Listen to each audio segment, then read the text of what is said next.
ሰላም ጤና ይስጥልኝ ተመልካቾቻችን፣ ይህ በቀጥታ ስርጭት የሚተላለፍላችሁ ከኢትዮ ቤተሰብ ሚዲያ ነው። ሁላችሁም በያላችሁበት የዓለም ዳርቻ እግዚአብሔር ሰላም የእናታችን የቅድስት ድንግል ማርያም ልጅ የቅዱሳኑ በረከት ይላችሁ እያልኩኝ ዛሬም እንግዲህ ባሉት ወቅታዊ ጉዳዮች ላይ ከእናንተ ጋር ቆይታ አደርጋለሁ። አብራችሁን ቆየውን የቀሲስ ሳሙኤል ግዛው ነኝ። ሁላችሁም በያላችሁበት ሰላማችሁ ይብዛ። እንግዲህ የተወደዳችሁና የተከበራችሁ አድማጭ ተመልካቾቻችን በየሀገራችን በኢትዮጵያ ውስጥ የምንሰማቸው የምናያቸው ነገሮች ሁሉ እጅግ በጣም ገራሚዎች ናቸውና ከቀን ቀን ከጊዜ ጊዜ ያው ነገሮች መልካቸውን እየለወጡ እየተቀያየሩ የሚሰሩት ድራማዎች እጅግ በጣም ይደንቃልና ያንን በተመለከተ እንግዲህ በተለይ ባለፈው በሰራነው የዚች ልጅ ጉዳይ በተመለከተ በኢቢኤስ የተላለፈውን ፕሮግራም እግዚአብሔር ይሁንሽ እና በምን ቀን ነው እዚህ ውስጥ የገባሁት የምትይበት ቀን ይመጣል ብለን መልእክት አስተላልፈን ነበርና ብዙ ነገር ሊሰራ ይችላል። በጣም ብዙ ነገሮች እንግዲህ እንደምታውቁት ቴክኖሎጂ እጅግ በጣም የተራቀቀበት ወቅትና ጊዜ ላይ ያለነውና የኔን ድምጽ አውጥቼ መናገር የሚቻልበት መንገድ ባለበት ደረጃ ላይ ብዙ ነገሮችን ኤክስፔክት እናደርጋለንና የሆነው እሱን እንግዲህ አንድ ቀን እንመለስበታለን። አሁን ግን ዛሬ የምንነጋገርበት መሰረታዊ ጉዳያችን በዚህ ርዕሰ ጉዳይ ላይ ቆይታ እናደርጋለን። ሁላችሁም ይሄንን ድምጽ ለሌሎች መልእክት ሼር አድርጉ። ውዝግብ ያስነሳው የለሚኮራ ምደባ ይላል። እንግዲህ የለሚኮራ ክፍለ ከተማ ከዚህ ቀደም ከቦሌ ክፍለ ከተማ ጋር ተደርቦ ተይዞ እንደነበር ይታወቃል። ይሄንን ተከትሎ እንግዲህ ቅዱስ ሲኖዶስ ውሳኔ አስተላልፏልና ሌላው በአዲስ አበባ ሀገረ ስብከት ውስጥ የታየው ከባዱ ፈተና በሚል ርዕሰ ጉዳይ ላይ እንነጋገራለን። ሶስቱ ቁልፍ መፍትሄዎች የሚሉትንም ደግሞ እንጠቁማለን ማለት ነው፣ የሚሰማ ካለ ማለት ነው። እንግዲህ ይህ ድምጽ የሚሰማችሁ ይመስል የሚታያችሁ በድጋሚ መልእክቱ ለሌሎች ሼር እንድታደርጉት በአክብሮት ጥሪ ለማስተላለፍ እወዳለሁ። ከፍታ ቆይታ በኋላ ተመልሰን እንመጣለን። አብራችሁን ቆዩ።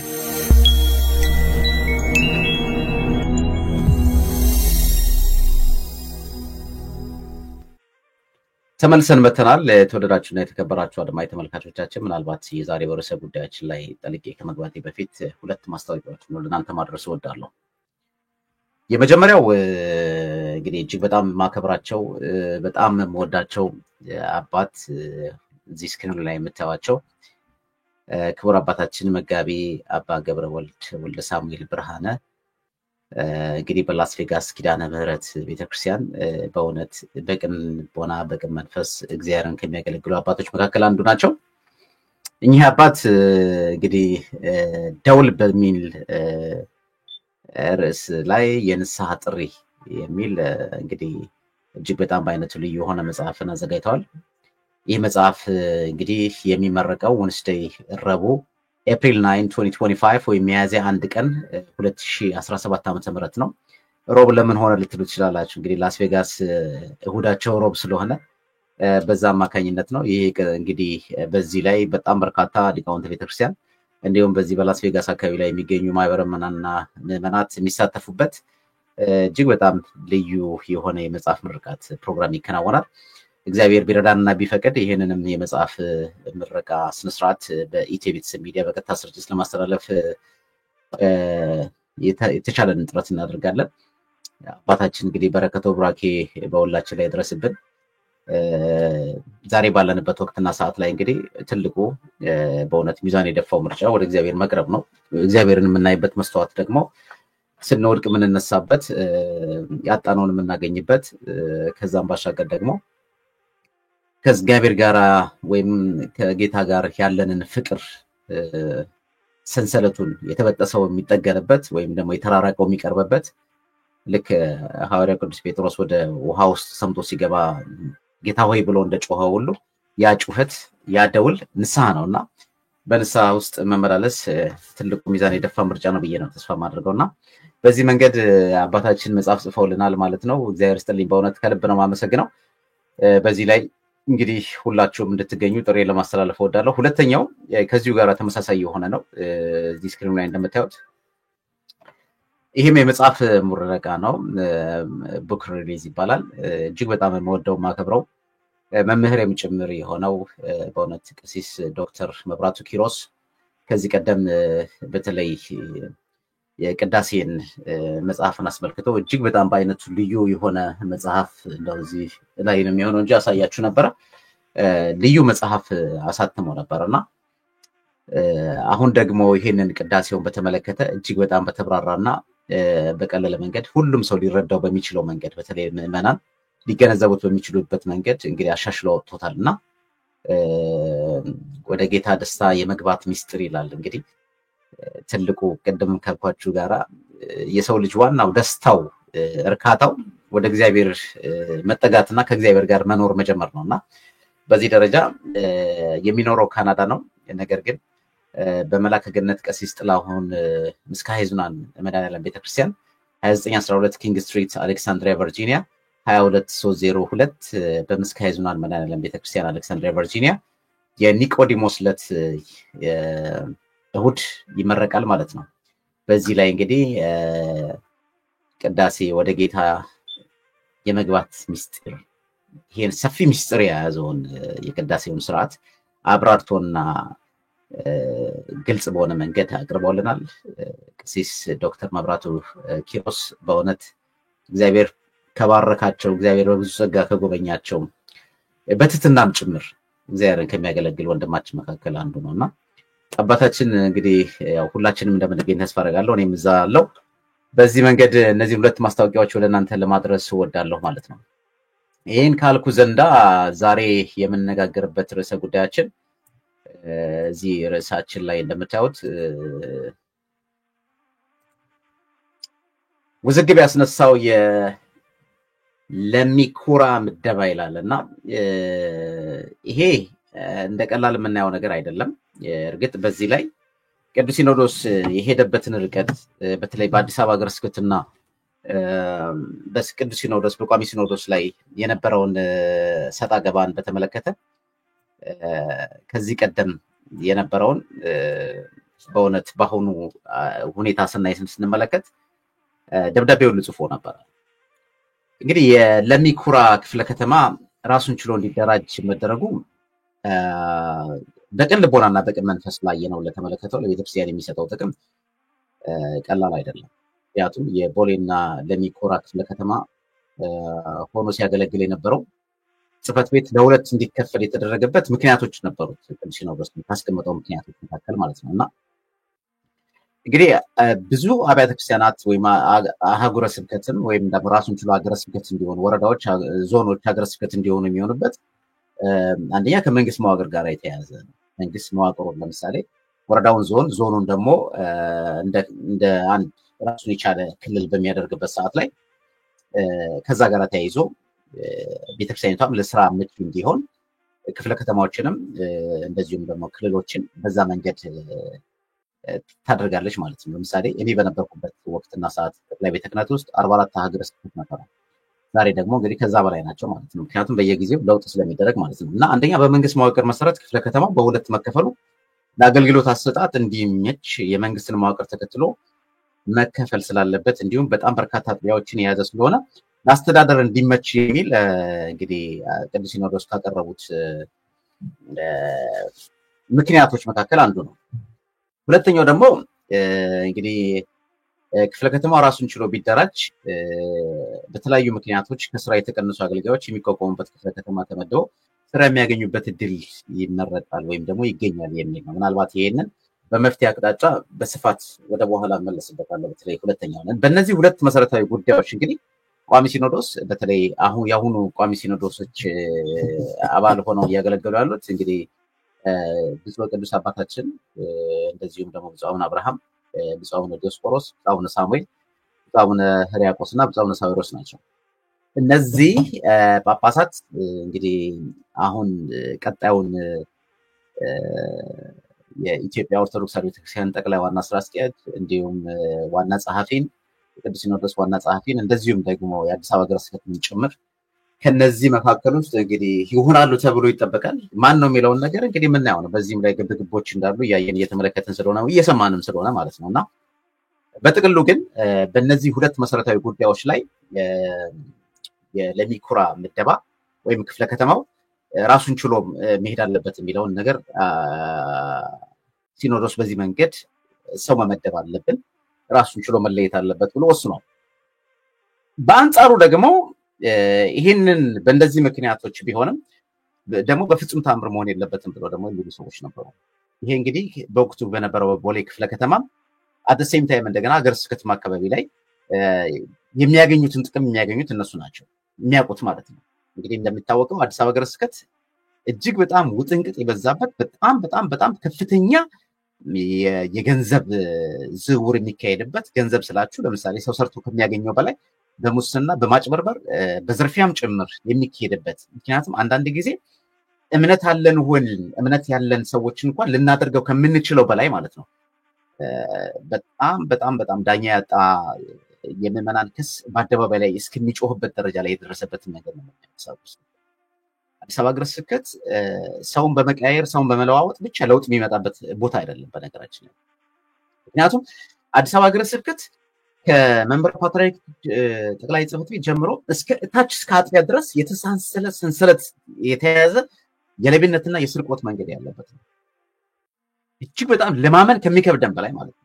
እና አንዳንድ ጊዜ ዞር ብለን ስናይ የእግዚአብሔር ቤት ወይም የእግዚአብሔር ገንዘብ አይሰረቅም ወይም ደግሞ ከእግዚአብሔር ቤት ውስጥ እንዴት ይወሰዳል የሚለው ነገር ህልም የሚሆንበትን አይነት ነገር ስንሰማው ራሱ የሚያስደነግጥ፣ በዚህ ላይ ደግሞ እንደዚህም ደግሞ አድርገው ያሉ አካላት ዳኛ የማይሰጡበት ከዚህ ቦታ ይነሳና ሌላኛው ቦታ ላይ ደግሞ ሊበላ የታሰበበት ቦታ ላይ ደግሞ ይመደባል ማለት ነው። እንዲህ አይነት ነገሮች በርካታዎች ናቸው። ሰው የሚቀጠረው በገንዘብ ነው። መንፈሳዊ አገልግሎት በገንዘብ ነው። መለስበታለሁ።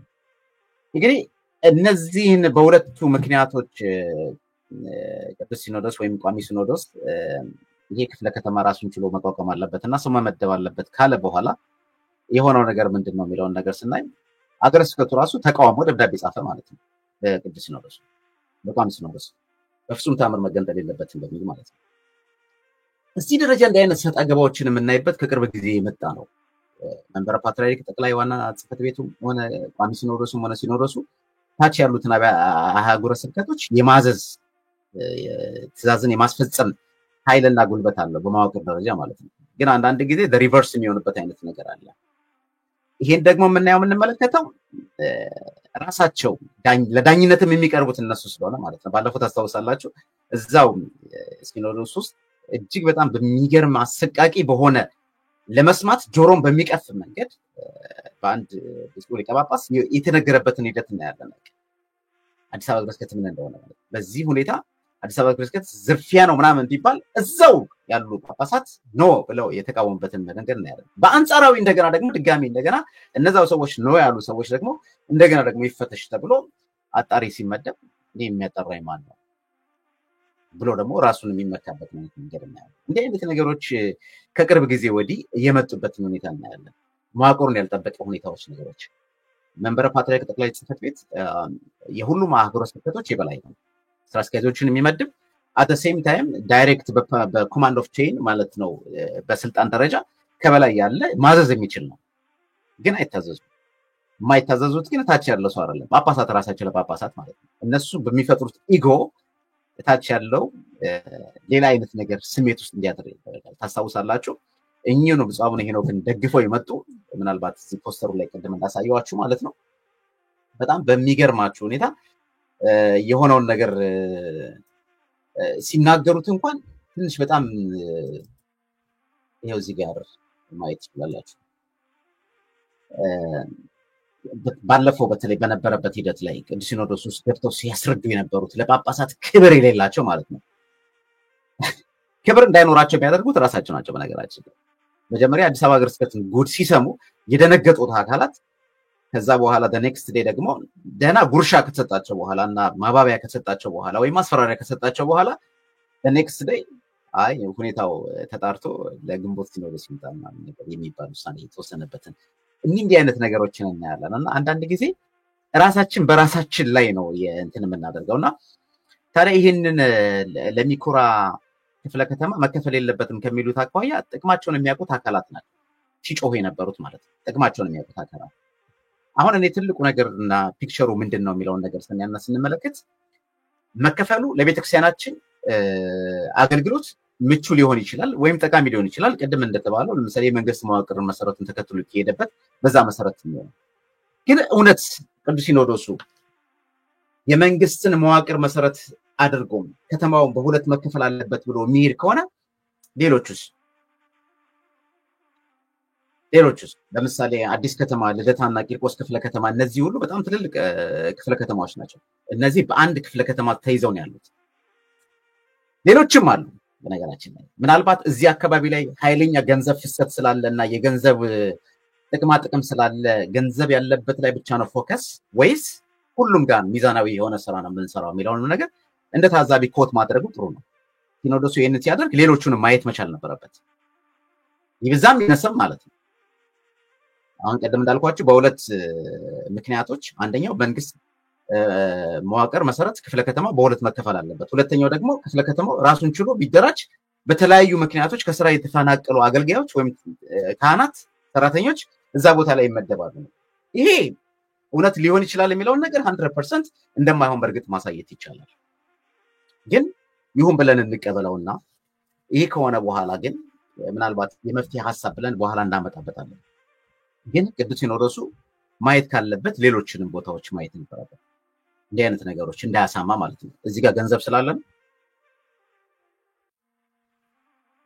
እዚህ ጋር የገንዘብ ፍሰቱ በጣም ኃይለኛ ስለሆነ ነው እንደሚባለው እጅግ በጣም በርካታ የሙስናና የገንዘብ ልውጦች የሚካሄድበት ቦታና አካባቢ ስለሆነ ይሄን ነገር ራሱን ችሎ መለየት አለብን። በይና ተበይን መለያየት አለብን፣ ለቀጣዩ እናስተላልፋለን የሚባልበትን አይነት ነገር እናያለን። በነገራችን ላይ ጠቅላይ ቤተ ክህነት ውስጥ ካሉት አንድ ትልቅ ደካማ ጎኖች ውስጥ ምንድናቸው? አንድ ሰው አጥፍቷል ተብሎ ወይም ደግሞ ሙስና ወይም ገንዘብ ተቀብሏል ወይም ደግሞ ስህተት ሰርቷል ወይም ደግሞ ሂዝ አንፊት ወይም ደግሞ በቃ ለዚህ ስራ ብቁ አይደለም ተብሎ በሚነሳበት ሰዓት ላይ ኦዲት የሚያደርገው ቫሉዌት የሚያደርገው ያንን ሰው ማንም የለም። ከዛ ቦታ ላይ ተነስቶ ሌላ ቦታ ላይ ይቀመጣል ማለት ነው። በርካታ የአዲስ አበባ ሀገረ ስብከት ስራ አስኪያጆች ስናያቸው በጣም ብዙዎቹ በጭብጨባ ይሾማሉ። ከዛ በኋላ ደግሞ በጩኸት ይወርዳሉ ማለት ነው። ጩኸቱ ደግሞ የእግር ሊሆን ይችላል፣ በፉጨት ሊሆን ይችላል። ሲሾሙ ስክሪፕቶ ይሰጣቸዋል ወይ ካባ ይደረብላቸዋል ወይ ይጨበጭብላቸዋል። መጨረሻ ላይ ደግሞ በስድብና በሌባ ቅጣት እየተባለ ሌባ መሆኑ ማስረጃው ምንድነው? ማስረጃ ከተገኘበት ለምንድን ነው ሌላ ቦታ የሚመደበው? ለምንድን ነው የማይቀጣው? እንዲህ አይነት ነገሮች የሉም ጠቅላይ ቤተ ክህነት ውስጥ።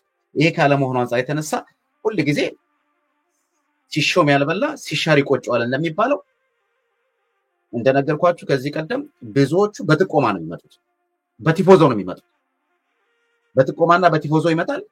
ስለዚህ ካሾሞ ሰው ነው ከጠቆመው ሰው ነው የሚጀምረው።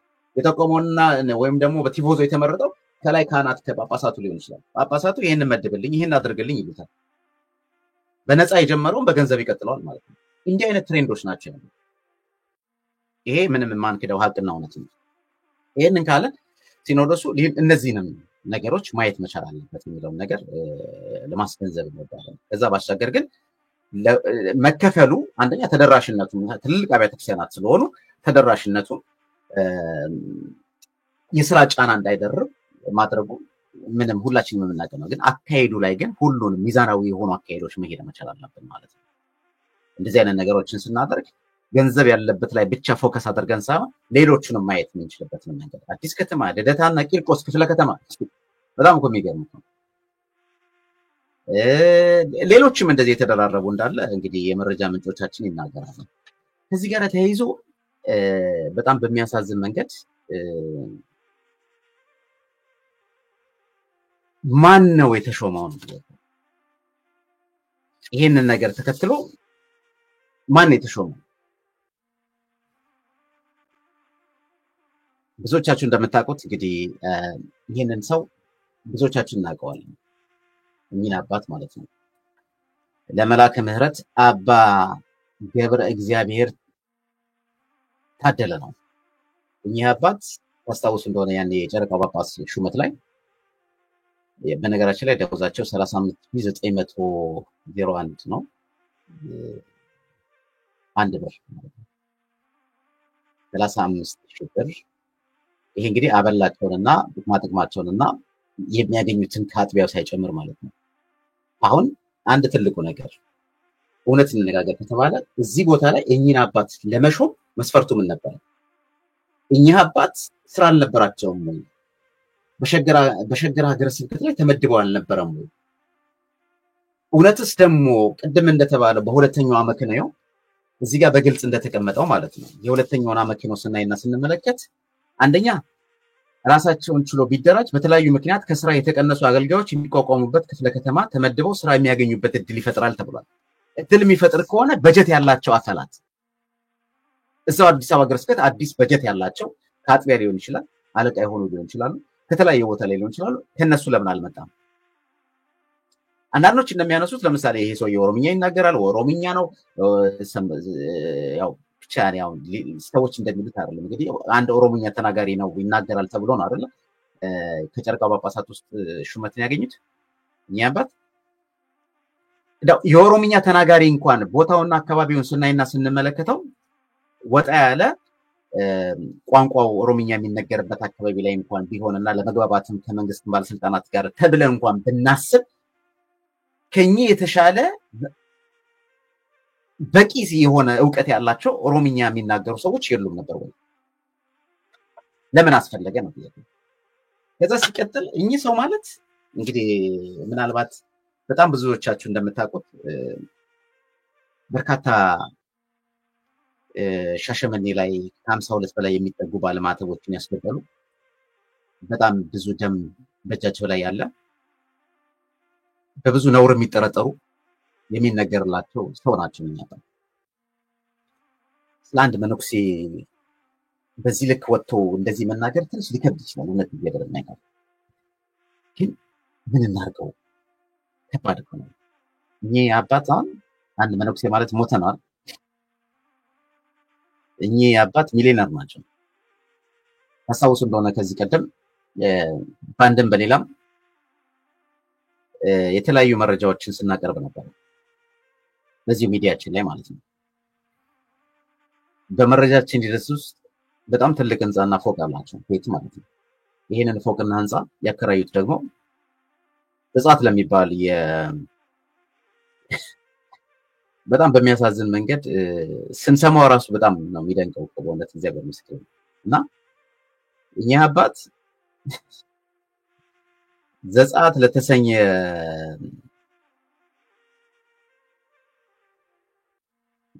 ለዘጸአት አፖስቶሊክ ሪፎርሜሽን ቤተክርስቲያን አከራይተዋል ማለት ነው። ያከራዩበት ገንዘብ ራሱ በጣም የሚገርማችሁ 225,000 የኢትዮጵያ ብር በወር ማለት ነው። ህንፃውን ላሳያችሁ እችላለሁ እዚህ ጋር ይሄ የምታዩት ህንፃ ማለት ነው። አሁን መነኩሴ ስላለው ብር መነኩሴ ሀብታም መሆን አይጠበቅበትም ወይ? መነኩሴ ሀብት ሊኖረው አይገባም ወይ ምናምን ልንል እንችላለን። አንዳንድ ሰዎች ልንናገር እንችላለን። በዚህ ልክ ግን ሀብትና ንብረትን ያፈራ መነኩሴ መብላት፣ መጠጣት፣ ሌላም ነገር ማድረግ ግን አያምረውም ወይ? ይሄ ሁሉ ሀብትና ንብረትስ ለምንድን ነው? አንድ ሰው ሞትኩኝ በቃ እግዚአብሔርን ለማገልገል ለእግዚአብሔር ጃንደረባ ነኝ ብሎ ራሱን ከሰየመ በኋላ ይሄ ሁሉ ሀብትና ንብረት ምንድን ነው? በነገራችን ላይ እሳቸው ብቻ አይደሉም፣ በጣም ብዙዎቹ ጳጳሳትን ጭምር በእንደዚህ አይነት የካበቱ ናቸው። በነገራችን እውነት እንነጋገር ግን በመጀመሪያ ደረጃ እንግዲህ ያላቸውን ሀብትና ንብረት እጥፍ ሊያደርጉት ነው እዚህ ቦታ የተመደቡት ወይስ ካላቸው ሀብትና ንብረት ስራ ሰርተው ልማታዊ ስራ ሰርተው ሊያሳዩን ነው? ምናልባት ገንዘብን በመስረቅ ላይጠረጠሩ ሊችሉ ይችላሉ ብለን እናስብ። ባለሀብት በለጸጋ ስለሆነ ማለት ነው። ግን ባለው ላይ ጨመርለታል እንደሚባለው ማለት ነው። ታስታውሱ እንደሆነ ባለፈው እንደዚህ አይነት መረጃዎች በወጡበት ሰዓት ላይ ከዘጸአት አፖስቶሊክ ሪፎርሜሽን ቤተክርስቲያን የተሰጠ ማብራሪያ በሚል ለሰውየው ማለት ነው። ከዚህ ጋር ተያይዞ ከመጋቢት ወር 2014 ዓ.ም ጀምሮ በአዲስ አበባ ከተማ የሚገኘው ንብረትነቱ የአባ ገብረ እግዚአብሔር ታደለ የሆነውን ቤት ህጋዊ በሆነ መንገድ በፌዴራል ሰነዶች ማረጋገጫና ምዝገባ አገልግሎት ውል በመፈራረም ተከራይና በመገልገል ላይ እንገኛለን። ስለዚህም የኪራይ አገልግሎቱ ክፍያዎችን ህጋዊ በሆነ ገንዘብ ተቋም አማካኝነት በውል በተሰራው የጊዜ ገደብ ልዩነት ለግለሰቡ ስንከፍል ቆይተናል። ንብረትነታችንን እስከምንገለገልበት ጊዜም ድረስ የአገልግሎት ክፍያዎችን በመክፈላችን እንቀጥላለን። ቤተክርስቲያናችን ከግለሰቡ ጋራ ከአከራይና ተከራይ ውጪ ምንም አይነት ግንኙነት የላትም ብሎ ዘጸአት የሚባል ደብዳቤውን እዚህ ጋር ባሳያችሁ ደስ ይለኛል።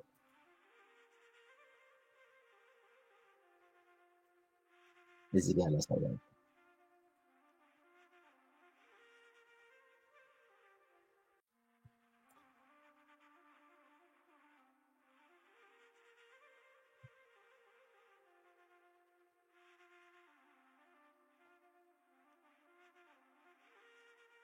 አዲስ ሲስተም አምጥተውበት ትንሽ አስቸግሯል። ለማንኛውም ደብዳቤውን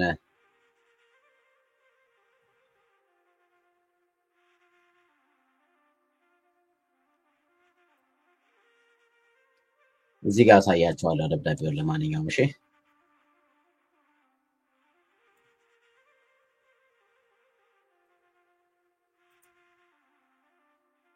ይሄው እዚህ ጋር እንደምታዩት ዘጸአት የተሰኘው በወቅቱ ማለት ነው በማብራሪያ ጭምር ይኸውላችሁ ከአባ ገብረ እግዚአብሔር ታደለ እዚህ ጋርም ቀደም እንዳያችሁት ደግሞ ደብዳቤያቸው በሴም ቲንግ እንደዛው ነው የሚለው ማለት ነው። እና እኔ አሁን እንደው አንድ ትልቁ ነገር እንደው እውነት እግዚአብሔር በሚያውቀው ሰው ጠፍቶ ነው ወይ እኛ አባት የተመደቡት? በምን መስፈርት ነው? እንደው ንጹህ ጥያቄ ነው ለቋሚ ሲኖዶስ። እኔ ቋሚ ሲኖዶስ አሁን በሄደበት ርቀት ወይም ደግሞ አሁን በወሰነበት ውሳኔ 100% እጋራለሁ መከፈሉ አሊያም እንደገና ደግሞ ከመከፈሉን ባሻገር ያቀረበው ማመክንያው ማለት ነው እንደ ሐሳብ ደረጃ ሌሎችንም ማየት አለበት ገንዘብ ያለበት ብቻ ነው የሚለውን ከማለት ውጪ ማለት ነው። ግን እኛ አባት የተሸሙበት ወይም የተመረጡበት ዋናው መሰረታዊ ዓላማ ምንድነው? እንደገና በጣም በብዙ ነውር የሚተረጠሩ አባት በብዙ ነው። አንዳንድ ሰዎች ኦሮሞ ስለሆኑ ነው በኦሮሞ ምናምን የሚል ነገር አለ። እንደዚህ ስላደረጉ ነው እንደዚህ። እኛም በሰውኛ ነው የምናወራው። የተዘጋ በር የማይወስነው ጨለማ የማይገታው ተራራ የማይገድበው ያውና ዘላለማዊ የሆነው አባት እግዚአብሔር ግን ሁሉን ነገር ቁልጭ አድርጎ የሚያሳይ አባት እግዚአብሔር ነው። ከሱ የሚሰወር አንዳች ነገር የለም። እውነት እንነጋገር ከተባለ ዛሬ ጨለማ ተገን አድርገን የምንሰራውን ስራ በብርሃን የሚገልጽ አባት እግዚአብሔር። ከዚህ አንፃር ለእኚህ አባት አስፈላጊውን ነገር ቅጣትም ሊሰጥ የሚችለው እግዚአብሔር እንደሆነ እናምናለን። ግን አንዳንድ ጊዜ እንደው ነውርና ነቀፋ የሌለበት ሰው ጠፍቶ ነው ወይ ከሆነስ የሚለው ነገር ትልቅ ኮሽን ማርክ ነው። ከዛ ባሻገር የኚህ ሰው እዚህ ጋር መመደብ የመጡት ከሸገር ነው። ሸገር ደግሞ የተከፈለበት ዋናው መሰረታዊ ዓላማ እንደሚታወቀው ሸገር ከተማ ብሎ የኦሮሚያ ክልል በሚያደርግበት ሰዓት ሸገር ተብሎ በኦሮምኛ ቋንቋ ነገሮች ሁሉ ከአዲስ አበባ ርስከት የተለየ ነው። ከሸገር ወደዚህ የሚመጣበት ራይድ አዌይ ሽፍት የሚደረግበት ነገር ምንድን ነው ጥያቄው? ለምን ዋይ ሪዝን ለምን አስፈለገ? አዲስ በጀት ለመትከል ለምን አስፈለገ? ከተፈናቃዮች ውስጥ ለስራ አስኪያጅነት ብቁ የሆኑ ሰዎች የሉ? ለአስተዳዳሪነት አስተዳዳሪ ሆኖ የተፈናቀሉ የሉ? አንዱን አስተዳዳሪ ዘጋ አምጥቶ በተፈናቀሉት አስተዳዳሪ ማድረግ አይቻልም? ይቻል ነበር። ግን የአዲስ አበባ ሀገረ ስብከትም ጽሁፍን በተመለከተ ስናነባውና ስንመለከተው ምንድን ነው የሚለው? በታዘዝነው መሰረት ነው የሚለው። ልክ ያው እንግዲህ እንደምታውቁት ሊቀ ጳጳሱና ዋና ስራ አስኪያጅ ተጠርተው ይህን ነገር ማተገብሩ ከሆነ እርምጃ ሌላ አይነት እርምጃ ይወሰዳል የሚል ነገር ስለነበረ ወዲያው ነው የተገበሩት ማለት ነው። የሆነ ሆኖ ግን የሚያሳዝነው እንዲህ አይነት ነገሮች ሁሉ ጊዜ ክፍተትን የሚፈጥሩ ነገሮች ሁሉ ጊዜ ስህተትን ሊፈጥሩ ማለት ሰው ያያል እኮ አይንም አይደለም ሰው ያያል ይመለከታልና እነዚህንም ነገሮች ማየቱ ጥሩ ነው ብዬ ነው የማስበው። ከዛ ባሻገር ነገ ጠዋት እኚህ ሰውዬ ምን ሊሰሩ ይችላሉ የሚለውን ነገር እንግዲህ አብረን የምናየው ነገር ነው። እዛ አካባቢ ላይ ያለውን ቦታ ምን ሊያደርጉት ይችላሉ፣ እነማን ናቸው በስራቸው ሊመደቡ የሚችሉት የሚሉትን ነገሮች ማየት ነው። ሲኖዶሱ እንዳለው የተፈናቀሉ ሰዎች ስራ ያጡ ሰዎች ናቸው የሚመደቡት ወይስ እሳቸው የሚፈልጓቸው ሰዎች ትላንትና ሲደግፏቸው የነበሩ ሰዎች? ምክንያቱም የበቀል እርምጃዎች እኮ እያየን ነው። ትላንትና ይህንን የጨረቃ ጳጳስን ሹመትን ሲቃወም የነበረ አካል ምን እየደረሰበት እንደነበረ እናውቃለን። በአንጻሩ ደግሞ እነዚህ ውስጥ ፎቶ ሲያደርግ የነበረ ኢንቮልቭ ሲያደርግ የነበረ እንዲህ አይነት በክብር ይሾማል ማለት ነው። ይህ ታሪክ የማይሽረው ለዘመናት የሚቀመጥ ቤተክርስቲያኒቷ በታሪክ ጥቁር የለበሰችበት እኔ እነዚህን ሰዎች ብንሆን እኮ እንደው እነዚህ ሰዎች ህሊናና ልብ ቢኖራቸው እንደዚህ ሹመት እኮ ምናምን አይደለም። አሁን የሰውዬ እንዴ በቃ የነጠጣ ሀብታም ነው አይደል? በቃ ነገሩን ጥሎ ተቀምጦ የራሱን ኑሮ መኖር የሚችልበትን መምረጥ ይችላል። ግንስ ልክ እንደላም የሚታለም ተቋም ነው ይሄ ተቋም ዝም ብሎ የሚታለበት ለማን ጥለት ሄዳለህ ታፍሳለህ። ይሄ አሁን ከአበል ውጪ የሚገኝ 35000 ብር ደሞዝ ነው የተመደቡበት ከአበል ውጪ አበሉ ሲጨመር ምኑ ሲጨመር 100,000 ከዛ በኋላ እንደገና ደግሞ ሁላችሁም እንደምታውቁት አዲስ አበባ ሀገረ ስብከት ውስጥ ካለው እጅግ በጣም ከፍተኛ የምዝበራና የሙስና ነገር አንድ ሊቀ ጳጳስ ወደ አጥቢያ ሲሄድ ስንት ብር ነው የሚከፈለው?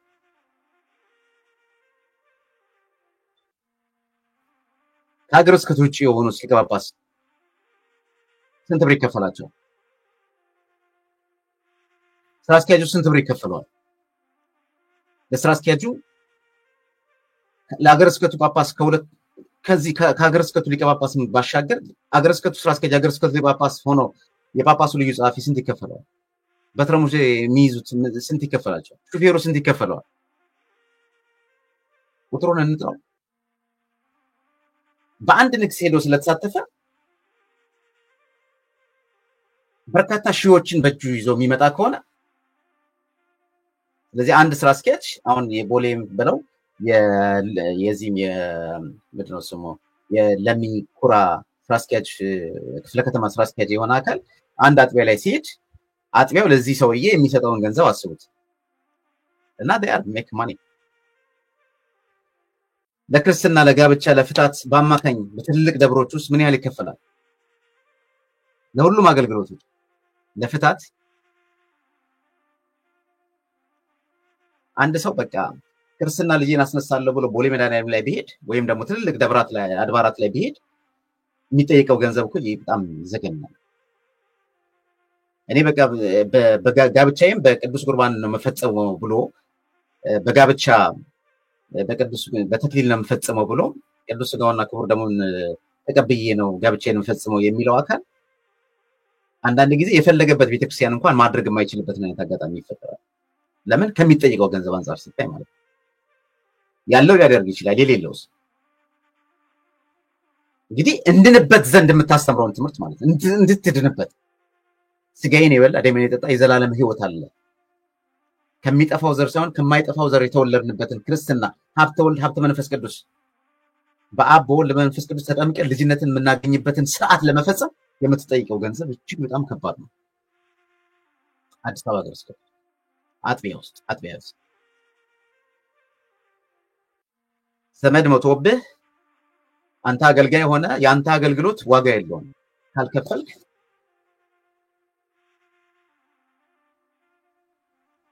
እጅግ በጣም ያማል።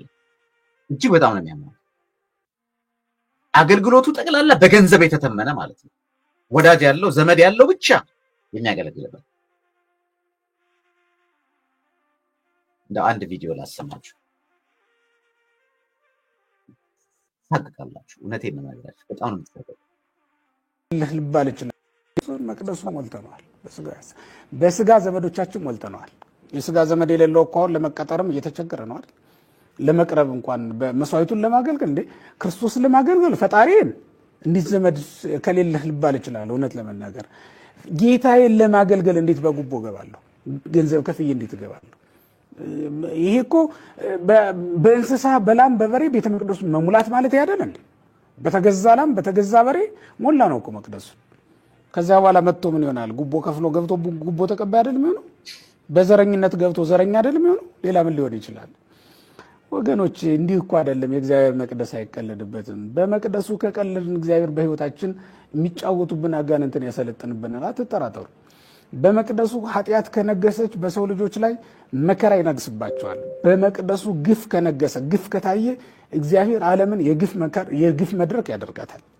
ተዋናያኖቹ በጠቅላላ ትራጀዲ ነው የሚጫወቱት ተውኔት በጠቅላላ ስለዚህ የእግዚአብሔር ቤተሰቦች እግዚአብሔር የሚፈልገው ምንድነው ካላችሁኝ ከቤተ መቅደስ ውስጥ ላሙን፣ በሬውን፣ ጊደሩን፣ ርግቡን እንድናስወጣና በክርስቶስ ሁላችንም እንድንሆን ይፈልጋል ማለት ነው። የመንፈስ አምልኮት እንድናቀርብለት።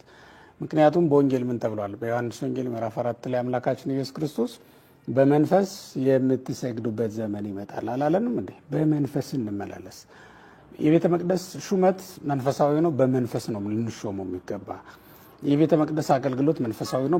በመንፈስ ነው ልናገለግለው የሚገባ።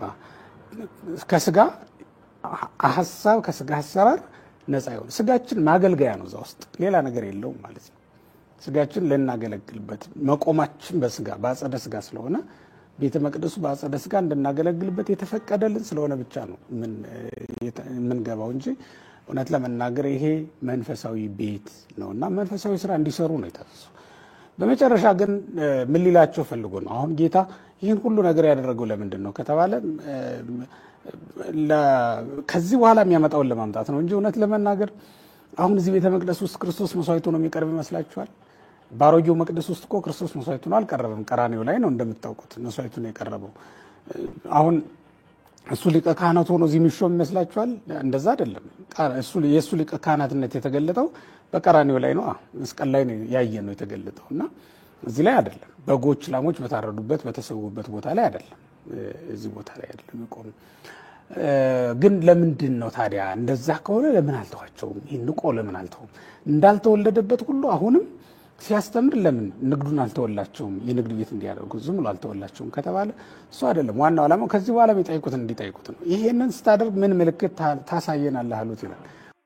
እንግዲህ ምንድነው አሁን የኛ ቤተ መቅደሱ ምንድን ነው?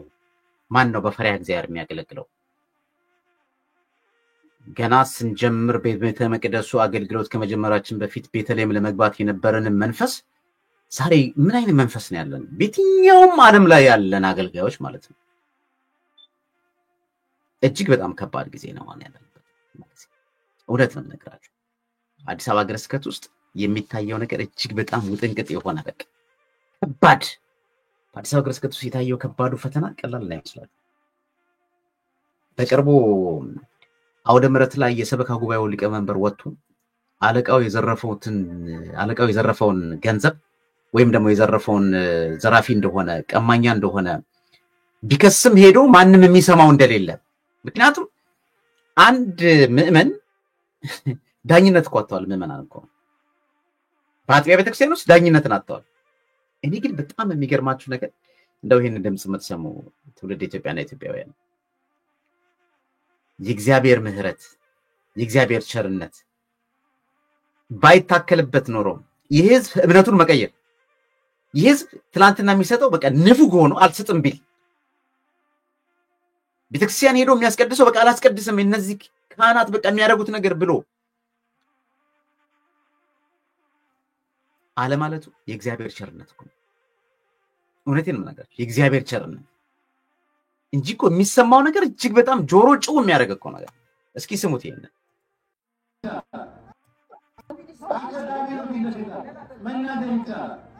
እኛም እንደ ሰበካ ጉባኤ ያንን ለምን ዋለ ብለን ስንጠይቅ ከሰበካ ጉባኤ አባላት፣ የሀገር ሽማግሌዎች፣ የካህናት ተወካዮች ባሉበት የክፍለ ከተማ ኦዲት እንዲያደርግልን ጠይቀን መቶቆች ኖሮ መልስ አላገኘንም። እንዲሁም የተባለው 60 ሺህ ብር ከድሪም ክሊኒክ ሰርቲፊኬት እኔ ፈርሜ ሰጥቼ የምታስታውሱ ከሆነ ካህናት አባቶቻችን ቃል በገቡት መሰረት ብር እንዲሰበሰብ ተደርጎ ነገር ግን አንተ ስለፈረምክበት እንዲህ ላይ ለአንተ አበድር ያለው ነው። ብሩን አወጣው በቼክ የተቀበሉት ለኔ ያበድረኝ ማለት ነው። በኋላ ደግሞ አዲስ እየሰጥቼ ነበር ለአንተ አልሰጠሁም ነው። አጣሪሽ ይመጣ አጣሪሽ ከመጣበት ድረስ ግን ብሩ እንዳልገባ ነው ሲነገር የነበረው። እንዲህ አይነት የማጭበርበር የማስመሰል ሂደቶች አሉ። በግልጽ ወደ ትንግኛ ይመቸው ማረን እኛ ልጆች አሳዳጊ ነን እንደናለው እኛም ለልጆች አሳዳጊ ነን። እዚህ መድረኮች ተመጣጣና እግዚአብሔር ያሳያችሁ። ወዴት እንሂድ? እኔ ልጆች አሳዳጊ ነኝ። እንግዲህ ይሄ ተመራጭ ነው፣ ምክትል ሊቀመንበር ነው። የቅሊንጦ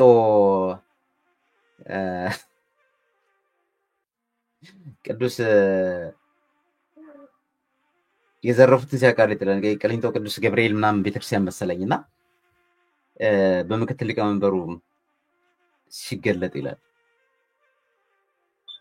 ይጮሃሉ የሚሰማቸው የለም ይመጣና አለቃው የሚጮሁት እነዚህ አገረ ስብከት ነው አገረ ስብከት ላለው ብር ይሰጣል ከዛስ አንደኛ ማንንም አያውቀውም ይሄን ሲቀጥል በዞር ይዞርና በፖለቲካ ይቀይሩታል አንዳንዶች ቦታዎች ላይ ወይ ፋኖ ነው የፋኖ ደጋፊ ነው ወይ አንተ እንደዚህ ነው ወይ ብልጽግና ተቃዋሚ ነው የምናምን በሚል መንፈስ በተለይ ባለተራና ባለጊዜ ነኝ የሚል አካል ከሆነ ስፍራና ቦታ የለም እርሰው ምን ያህል እምነታችንን ታዩታላችሁ ምን ያህል የቤተ መቅደሱ አገልግሎት እንደረከሰ ነውራችን በአደባባይ ከዚህ በላይ ሲገለጥ ይሄ እንግዲህ በአደባባይ ላይ በጣም በርካታ ሰዎች ያዩት ነው ምዕመናን ወጥተው በአውደ ምሕረቱ ላይ ወንጌል የሚሰበክበት ላይ ካህኑ አጭበርብረዋል ይሄን ያህል ብር በልተዋል ወዴት እንሂድ ወደ መይታማን እንበል እያሉ ነው ይሄ የሚፈጸመው አዲስ አበባ ገርሰት ነው ጨርሱት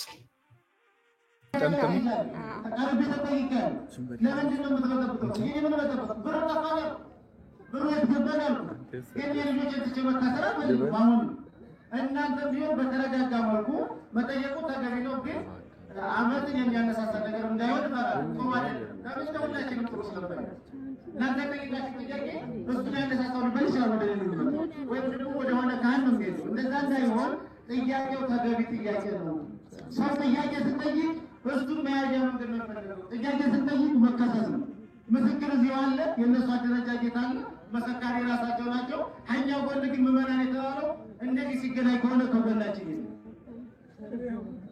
ፍርድ ቤት የምንጠራው ምዕመናን የለም ፖለቲካዊ የምንጠራው ምዕመናን የለም ይህን ብር የወሰደ አካል ሲጠይቅ መስካሪ ያለው ከጎኑ ሂሳብሽን መስካሪ ያለው ቁጥጥር መስካሪ ያለው ገንዘብ ያዥ መስካሪ ያለው በአራት ሰው ቤተክርስቲያኑ ግን ተበጥቷል አለን አሁን ቤተክርስቲያኑ ለመስራት ካስፈለገ ስድስት ብሎ ቁጭ ብሎ እንግዲህ በአጥቢያ ቤተክርስቲያናት ዘረፋው ተጠናቅሮ የሚቀጥለው በእነዚህ በአራት አካላት ነው አለቃ አለ ጻፊ አለ ቁጥጥር አለ ሂሳብ ሹም አለ ገንዘብ ያዥ አለ እነዚህ ከነዚህ አራቱም ተስማምተው ተነጋግረው እንደ አንድ ቃል ተነጋግረው እናድል በመስካሪ ይመዘብሩታል ማለት ነው ብር ለማውጣት ወይ ድግስ መደገስ አለበት ወይ የሆነ ነገር መዘጋጀት አለበት ብር ለማውጣት እድሳት ማያስፈልገው እድሳት ያስፈልጋል ይባላል ወይ ልማት ያስፈልጋል ይባላል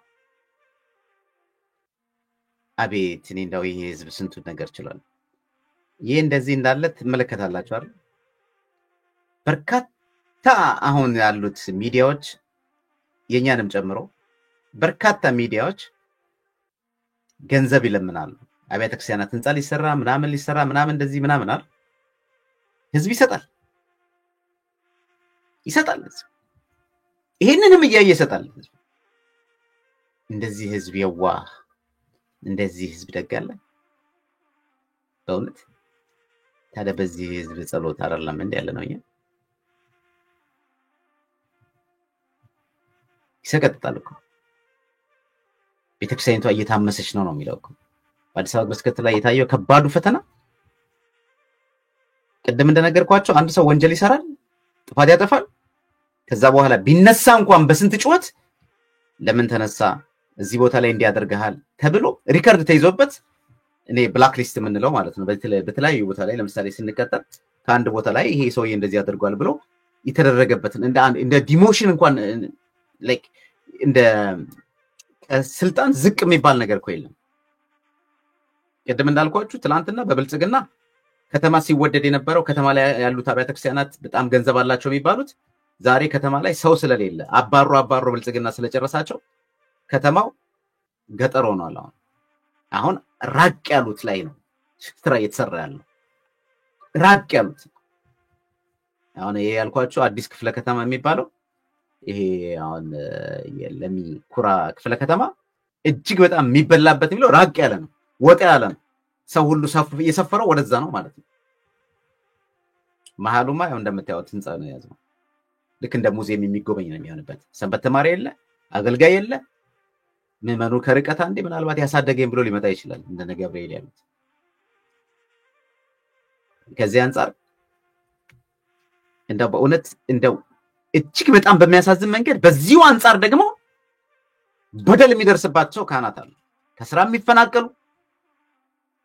ዘመድ የሌላቸው ወገን የሌላቸው ይሄን ቪዲዮ መጨረስ ራሱ ይከብዳል እውነት እግዚአብሔር እና በኢትዮጵያ ኦርቶዶክስ ተዋሕዶ ቤተክርስቲያን ውስጥ ያለው ከባዱ ፈተና ቀላል አይደለም ስለዚህ እንደ አጥቢያ ቤተክርስቲያናት አዲስ አበባ ላይ ሁሉም ጳጳሳቱ አዲስ አበባ መመደብ ነው የሚፈልጉት ካህኑ አዲስ አበባ ነው መመደብ የሚፈልገው መነኩሴው አዲስ አበባ ነው መመደብ የሚፈልገው ለምን አዲስ አበባ ስለሚበላ አሁን ደግሞ ሸገር ሆኗል ማለት አሁን ስለ ሸገር ምናምን ብዙ አይወራም ውስጥ ለውስጥ ነው ባይ ጨዋታው እንመለስበታለን እንግዲህ ባለፈው የቋሚ ሲኖዶስ ከነዚህ በፊት የነበረው ቋሚ ሲኖዶስ እንዲህ በርካታ ሰዎች እንግዲህ ወደ 150 የሚጠጉ ተፈናቃዮች ነበሩ እነዚህ 150 የሚጠጉ ተፈናቃዮች ከስራ ገበታቸው ላይ የተባረሩ ናቸው ግማሾቹ በፍርድ ቤት ሄደው አስወስነዋል ግማሾቹ አሁን እንደምታዩት ግማሹ ፋኖ ነው ይባላል ግማሹ አማራ ነው ይባላል ግማሹ ትግሬ ነው ተብሎ የተባረረ ነው ብቻ በማንኛውም ነገር ተፈናቃይ ናቸው ትናንትና በቤተክርስቲያኑ ተቀጥረው ሲያገለግሉ የነበሩ 150 የሚጠጉ ሰዎች ማለት እነዚህ 150 ሰዎች ስራ የላቸውም ቦታ የላቸውም ስፍራ የላቸውም ደሞዝ እንዲከፈላቸው ተብሎ አዲስ አበባ ግርስከት እየከፈላቸው እዚህ ጉሮሮን ተይዞ ማለት ነው እንደ መፍትሄ ሐሳብ ግን እንደው የሚሰማ ካለ እነዚህ አሁን ተፈናቀሉ የተባሉትን በተመለከተ ሶስት መሰረታዊ ነጥቦችን እዚህ ጋር ቀደም እንዳልኳችሁ ሶስት ቁልፍ መፍትሄዎችን ከዚህ ቀደም ቀርቧል ነገር ግን በጥናት መንገድ መቅረብ እንደሚችል ጥቆማ ለመስጠት ፈልጋለሁ እኔ በተለይ የመጀመሪያው ቤተ ክህነት ውስጥ ወይም ደግሞ ከጠቅላይ ቤተ ክህነት ጀምሮ እስከ አጥቢያ ቤተክርስቲያናት ድረስ ሁለት ስራ ያላቸው አካላቶች አሉ እነዚህ ሁለት ስራ ያላቸው አካላት ተለይተው ሚዛን ወደ ደፋው መመረጥ መቻል አለባቸው አንድ ስራ የሌለው እያለ ሁለት ስራ ያላቸው ሰዎች አሉ አንዳንዶቹ ጠቅላይ ቤተ ክህነት እየሰሩ አዲስ አበባ ስክሪፕት የሚሰሩ አሉ በእርግጠኝነት መነግራችሁ ነገር ጠቅላይ ቤተ ክህነት ውስጥ እየሰሩ ምናልባት በሳምንት አንድ ቀን ወይም በ15 ቀን አንድ ቀን ወይም በወር አንድ ቀን እየሄዱ ደሞዝ የሚቀበሉ ሰዎች አሉ ወይም ሳይሄዱ በአንጻሩ ደግሞ አጥቢያው ላይ ለአጥቢያው እድገት ለአጥቢያው መለወጥ የገቢም ሆነ በማንኛውም መንገድ ሌት ተቀን ግሮሮ እስከሚጮህ እስከሚዝል ድረስ የሚጮህ ካህን አለ ሊቃውንት አሉ መርጌቶች አሉ ፍታት ነው ክርስትና ነው ቅዳሴ ነው ጉዞ ፍታት ነው በጣም ብዙ ነው አገልግሎትን የሚሰጡ ጠቅላይ ቤተ ክህነት እየሰሩ አዲስ አበባ ሀገረ ስብከት የሚሰሩ አሉ አጥቢያ ላይ እየሰሩ እንደገና ደግሞ አዲስ አበባ ሀገረ ስብከት የሚሰሩ አሉ አጥቢያ ላይ አለቃ ሆነው ዋናው መስሪያ ቤት ደግሞ በጀት ያላቸው አሉ ስለዚህ እነዚህ ሰዎች መመረጥ መቻል አለባቸው ይሄንን ስንል የበቀል እርምጃ ለመውሰድ አይደለም እከሌ አማራ ነው እከሌ ትግሬ ነው እከሌ ተረኛ ኦሮሞ ስለሆነ ችግር የለበትም ብለህ የምትተው ነገር አይደለም ጥናት በተሞላበት ሚዛን የደፋ ጥናት ማንንም በማይነካ መንገድ መጀመሪያ መስፈርት ወጥቶ ጥናቱና መስፈርቱ ወጣበት መንገድ የሚያገኘው ነገር እንቅፋት እያየው ከመታው ይመታል ካየው ግን ዞር ብለህ ማለፍ ትችላለህ ስለዚህ ጥናቱን ሳታጠናው ከኔ ነው ይያልክ በመጠቆም ብቻ አይደለም ጥናቱ ተጠንቶ እነዚህ ሰዎች መሆን አለባቸው የሚገርማችሁ የመንግስት ሰራተኛ ሆነው አጥቢያ ላይ የሚሰሩ ሰዎች አሉ የመንግስት ሰራተኛ ሆነው ስራቸውን በአግባቡና በስርዓት ጠብቀው የሚሰሩ ነገር ግን አጥቢያ ላይ 30 ሺህ 20 ሺህ 5 ሺህ ከዛም በላይ እየተከፈላቸው ቀዳሽ ከሆነ ደጀጠኝን እያስቀደሱ እየከፈሉ የሚያስቀድሱ ማለት ነው የመንግስት ስራቸውን በስርዓትና በአግባቡ በሰዓት ወጥተው በሰዓት ይገባሉ እዚህ ላይ ግን ማንንም ከልካይ የለም አንተ ብቻ ተስማማ ከነዚህ ጋር ጸሐፊ ቁጥጥር ሂሳብ ሹም ገንዘብ ያዥ አለቃ ተስማማ ከነዚህ ከተስማማ ከጠቅላይ ቤተ ክህነት ከአዲስ አበባ ሀገረ ስብከት የመምሪያ ኃላፊዎች ሰራተኞች ጋር ከተስማማ ነገሮች ሁሉ ግልጽ ነው የሚሆኑት ስለዚህ ለምሳሌ ቅርብ ጊዜ የአዲስ አበባ ሀገረ ስብከት ሊቀ ጳጳስ አንዱን ባንክ የሚሰራውን አንስተው መቱት ማለት ነው ባንክ ትሰራለህ ስለዚህ ይሄንን ቤተክርስቲያን ስራን ማቆም አለብህ ብለው መቱት አይ ከሌን የመቱት ሸዋ ስለሆነ ነው፣ ከሌን የመቱት አማራ ስለሆነ ነው፣ ከሌን የመቱት ትግሬን የመቱት ምናምን ተባለና ሆ ተባለ። ሁሉም ተነሳ። እንዴ በጣም ብዙ አይደል እንዴ ያሉት? እንደገና ተመልሶ ወደ ምርት። ይሄ እንግዲህ የመረጃ ምንጮቻችን የሚያስረዱናቸው እንደዚህ ተለይቶ አይደለም። መጀመሪያ ጥናት ይጠናል። ጥናቱ ከተጠና በኋላ በእነዚህ ጥናቱ መሰረት የሚያገኛቸው ሰዎች ሁሉ ሚና መለየት መቻል አለባቸው። ያውም የመንግስት ስራ እየሰራ ዛሬ እኮ ደጀጠኝ ሆነው በር ባለጉዳይ ሆነው የያዙትን መቅነው የያዙትን አበል የያዙትን ገንዘብ ጨርሰው ጥበቃ እኮ የሚሰሩ እኮ አሉ። አዲስ አበባ ግርስ ውስጥ አዲስ አበባ የሰው ቤት የሚጠብቁ ሰዎች አሉ። የሚሸከሙ እኮ ሊቃውንቶች አሉ። የሚሸከሙ ሊቃውንት ወፍጮ ቤት የሚሰሩ እኮ አሉ። ስለዚህ እነዚህ የመንግስት ስራቸውን በአግባቡ ይሰራሉ፣ የአጥቢያውን ግን በደጅጥኝነት ያሰራሉ ማለት ነው። እንደገና ደግሞ እነዚህ ሰዎች እውነት እንነጋገር ከተባለ እነዚህ ሰዎች ሌላም ስራ የሚሰሩ ሰዎች አሉ። ተጨማሪ ስራ በግሉ ከስራ ሰዓት ውጪ መስራት ይችላል፣ ችግር የለውም። አሁን ሁላችንም እዚህ ሀገር ላይ ለምሳሌ አሁን አሜሪካ 2 ስራ 3 ስራ ያለው ሰው ነው ያለው፣ ምክንያቱም ወጪን ለመሸፈን። ግን የአንዱን በአግባቡና በስርዓቱ ተወተነ። በፊት ኡበር ችግር አልነበረውም ማለት ስራ ሲሰራ። አሁን ሰዓት ገደብ አለው፣ ምክንያቱም አደጋም ስለሆነ ማለት ነው። ዝም ብለህ ብቻ አየር ላይ ወጥተህ 12 ሰዓት 20 ሰዓት 10 ሰዓት ምናምን መስራት አትችልም። እስከተወሰነ ሰዓት ገደብ አለው። ከዛ በኋላ ያጠፋባል፣ አርፈና ይላል። እና እንደዛ ነው። አንደኛው ይሄ ነው። 2 ስራ የሚሰሩ ሰዎች አሉ። እነዚህ ሰዎች መመረጥ መቻል አለባቸው። ሁለተኛው ሸገር ሲቲ እና አዲስ አበባ ሀገረ ስብከት የሚሰሩ አጎራባች ሀገረ ስብከትም ስራ የሚሰሩ ሰዎች አሉ። ለምሳሌ አሁን ሸገር ራሱን የቻለ ሀገረ ስብከት ነው አይደል? አጎራባች ለምሳሌ አንዳንዶቹ ደብረ ብርሃን ሀገረ ስብከት ላይ ሰሜን ሸዋ ሀገረ ስብከት ሆነው አጥቢያ እዚህ አዲስ አበባ መጥተው የሚሰሩ ሰዎች አሉ። ታምናላችሁ? ሸገር ሲቲ ሀገረ ስብከት ላይ ይሰራል፣ እዚህ ደግሞ ሀገረ ስብከት ላይ ወይ ቀዳሽ ነው ወይ አለቃ ነው ወይ የሆነ ነገር ነው። እነዚህ ሁሉ ስራ እንዲመርጡ ማድረግ ያስፈልጋል፣ በጥናት ማለት ነው። በጥናት ደሞዛቸው እርግጥ ስለሚያንስ እንዴ ዛሬ እኮ ጠቅላይ ቤተ ክህነት ውስጥ ከታች ከጥበቃ ከጽዳት ሰራተኛ ጀምሮ ጳጳሳትን ኧረ ተጨማሪ ስራ ይስጡኝ ብሎ የሚያጽፍ ሰው እኮ አለ። እውነት አስብ፣ ተጨማሪ ስራ ይስጡኝ።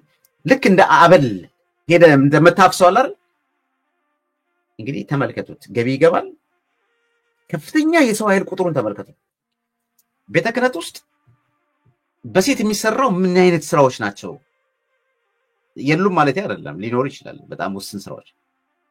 በጣም ብዙዎቹ ግን ቤተ ክህነት ውስጥ ሊሰሩ የሚገባቸው ስራዎች በአብዛኛዎቹን ስናያቸው ለምሳሌ በሙያ ደረጃ የሚሰሩ አሉ። አትሴም ታይም ደግሞ ያው ከክህነት ጋር የተያዙ ናቸው።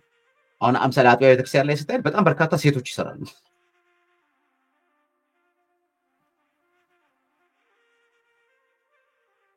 ምንድነው እየተሰራ ነው ያለው?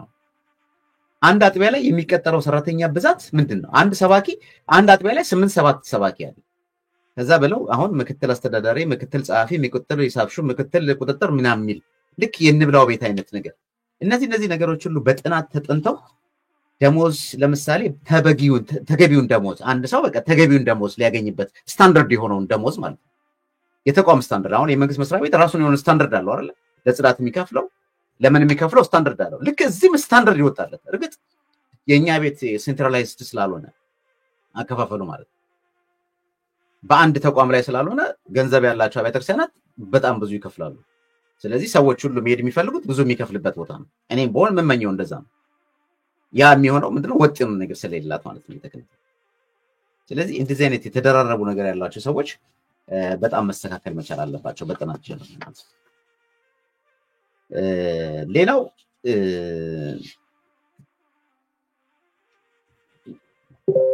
ሌላው ሁለተኛው ምንድነው? ለምሳሌ የተራራቁ አብያተ ክርስቲያናት በአንድ አለቃ የሚሰሩ አሉ። ለምሳሌ አሁን ቀራኒዮ መድኃኔዓለምና ቅዱስ ገብርኤልን ማየት ይቻላል። ይሄ ሁለተኛው ነጥብ ነው። ቀራኒዮና መድኃኔዓለም፣ ቀራኒዮ መድኃኔዓለምና ቅዱስ ገብርኤል አለ። ይሄ አሁን በአንድ ሰበካ ጉባኤ በአንድ አለቃ ነው የሚተዳደረው። ስለዚህ እነዚህ ተፈናቃዮችን ካህናት በዚህ ልክ ለሁለት እየከፈሉ ስራ ማሰራት አይቻልም። ይሄንንም ሲሆን ደግሞ በጥናትም ጭምር ነው። በነገራችን ላይ እኔ እንደነገርኳችሁ ጥናቱ ተጠንቶ ለቅዱስ ሲኖዶስ ቀርቦ ቅዱስ ሲኖዶስ በዚህ ደረጃ ጥናቱ ነው ጋይድ የሚያደርገው። አሁን አየለን በቀለን ከሌ አማራ፣ ትግሬው፣ ሸዋ ምናምን እያልክ የምትልበት አይደለም ወይ አባ ከሌ ያስቀጠረው ምናምን ያስቀጠረው ምናምን ብለህ የምትነካው አይደለም። ጥናቱ ተጠንቶ ከመጣ በዛ በጥናቱ መሰረት ማንኛውንም ጥናቱ መሰረት ያደረገበት መንገድ በጥናት ውስጥ ያሉ ሰዎች ሁሉ እስኪ እግዚአብሔር ያሳያችሁ ፔሮል የሚከፈላቸው ከሁለት ከሶስት ቦታ ነው። ተቋሙ ግን አንድ ነው። ስለዚህ እንደነዚህ ያሉ አብያተ ክርስቲያናት